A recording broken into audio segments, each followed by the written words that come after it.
방금 리포트에서도 보셨지만 이 강제 북송은 청와대가 결정한 것이었습니다. 하지만 이번 사건은 문재인 대통령이 변호사 시절 담당했던 패스카마 선상 살인 사건과 매우 유사합니다. 조선족 선원들이 동료 11명을 살해한 사건이었는데 당시 문재인 대통령은 가해자들도 동포로서 품어야 한다 이렇게 변론했습니다. 오늘의 포커스는 당시와 크게 달라진 청와대의 대응에 맞추었습니다. 한국으로 밀입국하려는 속칭 조선족 밀항자들이 탄 어선에서 벌어지는 무차별적 살인사건을 다룬 영화 해무. 이 배에서는 나가 대통령이고 판사고 너희들 아버지야.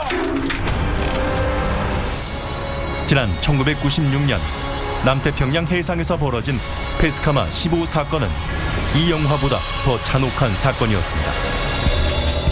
참치자비선 패스카마호에 조선족 선원 6명이 동료 선원 11명을 잔인하게 살해하고 시신을 바다에 유기한 겁니다. 선장을 포함해 한국인 7명, 인도네시아인 3명, 조선족 1명이 희생됐습니다. 범인들은 일이 서툴다며 선장에게 구박을 받고 배에서 내릴 처지까지 되자 범행을 저질렀습니다.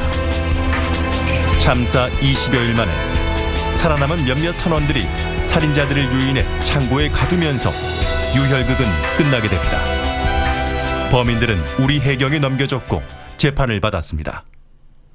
당시 국민들은 무려 11명이나 살해하고 시신까지 바다에 버린 조선족 선원들에 대해 극도로 분노했습니다. 이들의 재판을 2심부터 맡아 범인들을 변호한 사람이 당시 법무법인 부산의 문재인 변호사였습니다. 문재인 변호사는 추후 한 인터뷰에서 패스카마 15 사건의 가해자들도 동포로서 따뜻하게 품어줘야 하고 지금도 그 생각에는 변함이 없다고 했습니다. 하지만 이 변론은 정치적으로 끊임없는 공격의 대상이 됐습니다. 문 후보님은 스스로 인권 변호사라고 말씀하신 걸로 알고 있습니다. 그래서 우리 국민의 인권뿐 아니라 또 우리 선장과 선원들을 잔인하게 살해했던 패스카마호 조선족 선원들까지 변호하실 정도로 인권의식이 높으신 것으로 들었습니다.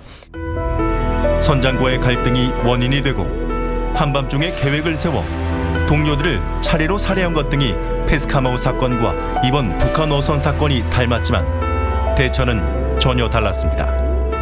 정부는 진상규명 논란에도 북한 선원 2명을 16명을 살해한 흉악범으로 규정해 조사 사흘 만에 강제 북송했습니다. 사법권을 일단 행사를 해서 일반 살인 사건일지 아니면 국가보안법상 잠입일지 아무튼 조사를 해봐야 되는 거 아니냐. 돌려보낼 송환의 근거는 법적으로는 없는 것 같다. 그 작은 배, 젊은 남성들 19명이 어떻게 탔는지, 배에선 과연 무슨 일들이 벌어진 것인지, 선원들은 물론 배마저 보내버려 정확한 진상 파악은 불가능해졌습니다. 뉴스7 포커스였습니다.